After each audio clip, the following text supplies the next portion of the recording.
With me in the studio is our French politics editor, Marc Perelman, also our international affairs editor, Philip Turl. I mean, just recapping there, Marc, he was talking in fairly bleak terms about the economic state of France. It's a ship that's taking on water. This is the worst state that this country has been in 51 years, living on one loan after another. However, do you think he managed to sway any of his fellow parliamentarians to support him? No. No, I don't think so. I mean, clearly, you saw a man who already know that he's heading for the chopping block, the guillotine, because he gave a rather short speech, 40 minutes, not that long. And this is normally not the way you do it. You become prime minister, the first thing you do is you deliver a maiden speech, and then you ask for a vote of confidence. When he was appointed, he delivered a speech, a very confused speech at the time where he mixed up his pages and everything. He didn't ask for the confidence of the National Assembly because he knew he didn't have the numbers. Now, 9 months later, he certainly doesn't have the numbers. His polling figures, as Philip said at the onset, are terrible. I mean, 20% and so on. And we saw how he was being jeered all along his speech. Whatever he was saying, no one seemed to be taking him seriously. So yes, it was a Churchillian speech, not so much proposing solutions. Essentially, doom and gloom. Education is bad. Immigration is a problem. Housing is not up to task. The debt, of course, his big mantra. The debt is essentially sinking the ship France, as you mentioned. And he said, yes, this is a moment of truth, one that I chose with the president, but I believe it's more important to take and face responsibility rather than do as usual, pretend things are well when they're not doing well. But certainly he's not even asking really for a vote of confidence. He knows he's condemned. He's doing this for history, as he himself says. He hopes that people will remember that he warned about the French situation, that no one listened to him, even though he was kicked out. He's hoping that maybe in the future people will remember him. But now, when it comes to politics, clearly, there's no way I see him surviving this vote, especially after that speech. Philip, let me bring you in. Do you agree with Marc's point there that François Bayrou is doing it merely for his own political legacy?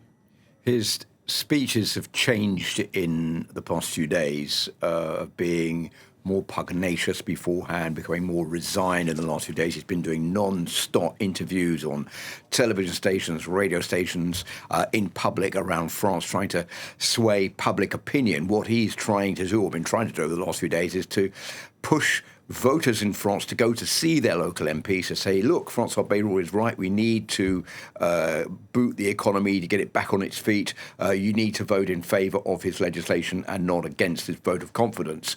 It hasn't worked, basically. No one seems to be changing their minds. And he's now face to face with the prospect of this day of action on Wednesday, where we're going to see calls from many around the country to block everything, to go as far as preventing people to go to supermarkets and setting up roadblocks to protest against the cost of living, against the government and the way that Emmanuel Macron and François Bayrou have handled the economy and the way they're handling the country. So you get the impression, seeing this address this afternoon, he was trying to outline the idea that France is in a bad way. He said it was a vast cathedral which needs to be rebuilt, comparing that also to a boat that was, or a ship that was sinking, that needs to have the hull filled in. People saying, well, don't worry about it, the ship is still upright. Saying, you know, we're on a time span where this is going to get a lot worse, and then bringing in the aspect that we're putting all this debt burden on the shoulders of young people. They won't have a pension when they get old because there'll be so much money to pay back. We need to take this on hand right now, or on board right now.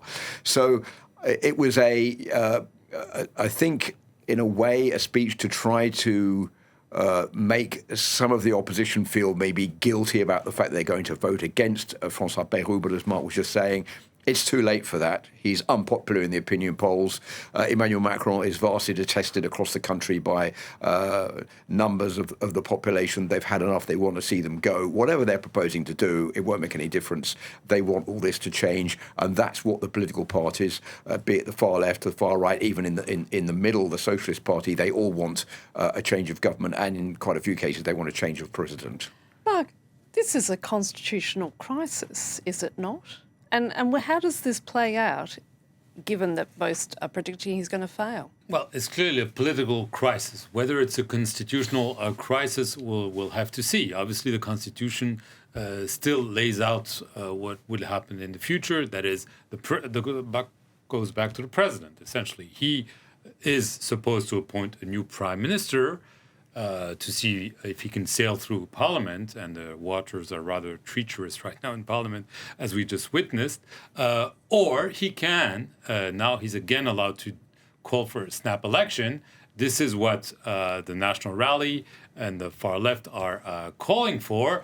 Obviously, what's not called for in the Constitution is him resigning. And this is what Marine Le Pen, Jean-Luc Mélenchon are probably pushing for, but there's nothing in the Constitution that forces him to leave power, obviously, before the end of his mandate in 2027. So yes, it is a political crisis. It is an economic crisis, because everything that François Bayrou says about the debt, the trillions, and how much it is costing France now and it will cost France's youth in the future is something that most commentators and experts agree with. The problem is that you have to really pass a budget. That's the next step. The discussions on the budget are supposed to be in full swing. And what are we doing right now? We're hearing a vote of confidence that was uncalled for. Now we're seeing all the opposition group will talk. There'll be a vote later in the evening. And then you have to look for a prime minister as the clock is ticking for the vote on the next budget. It's supposed to happen by October. Last year, it was already an emergency, and we're heading towards a new emergency. So that really, it doesn't question the Constitution, but it really questions the political situation we're in. A very weak president, a fractured parliament, and no magic wand that we can think of. Hopefully the president will come up maybe with a prime minister, maybe outside of politics, that can build some kind of momentum and at least a minimal program to pass a budget, but there's absolutely no guarantee that it will happen now. And just to pick up on what Marc was saying, Emmanuel Macron has made it pretty clear that he has no intention of standing down early. He said he's on several occasions he's going to stay in office until the end of his mandate in 2027, which looks that if what we've seen today is the fall of François Bayrou, who's only been in power since January, is going to lead to another prime minister. For how long will that prime minister last for before that government is also voted out or collapses? We could be going through this quite a lot in the next couple of years before the next presidential election comes along. And what it basically means that on the domestic front, Emmanuel Macron will be a lame duck, which he is already, but he's going to find it absolutely impossible to push through any legislation, even get a budget voted through, which is what Marc was just talking about. So we really are in very uncharted waters right now. And coming back to that, it couldn't come at a worse time, could it? You've got Russia's war in Ukraine, the need to boost defence spending. Obviously, there's a backlog of parliamentary legislation that needs to be pushed through, yet the whole of the political system seems to be frozen as a result of this crisis. Well, it is actually quite strange, because if you look at the way that Emmanuel Macron is perceived by the international community, he is quite respected and seen as a strong European figure. It's a disconnect, isn't it? Because he is in charge. Basically, the way that the constitution is set up in France, that the president names the prime minister runs the government and the domestic policies. The president is in charge of the international politics, foreign affairs, and the military. So this acts like a firewall to, in a way, protect the president. It hasn't done it this time round because both are vastly unpopular. But on the international scene, President Macron, I don't think, would be too badly affected by what's going on domestically, because all the other leaders in Europe, be they the British Prime Minister Keir Starmer or the German Chancellor Friedrich Merz, they all go through difficulties back home. A lot of criticism about the way they're running the country. So people know about that, and some don't know about that. They just see Emmanuel Macron for what he is on the international scene as someone trying hard to reach an end in the war in Ukraine and also the war in Gaza, and being a vocal supporter of Europe. But it'll be interesting to see whether he can keep that momentum up for another couple of years if the situation back home in France degenerates even more than it has already, especially if there is another government that is very short-lived and doesn't manage to push through legislation. Just to give you one example, if there is going to be a coalition of the willing, imagine there is a ceasefire in Ukraine and there is a decision to send troops, European troops. France has pledged them, so has the United Kingdom, into Ukraine. How will that happen if there is no agreement in the National Assembly about sending these troops? Who will make that decision? Will it be France? Will it be Emmanuel Macron himself? Will he have to get a vote on that? Will they agree to send it because he's unpopular? Or that can have ramifications onto the president and on his ability to be able to intervene on the international scene. Very briefly, we've just got a minute to go, Mark. I mean, Fitch credit rating agency is due to come out with its revised credit rating for France this Friday. It's already at AA minus. Tip is that it's going to drop even further.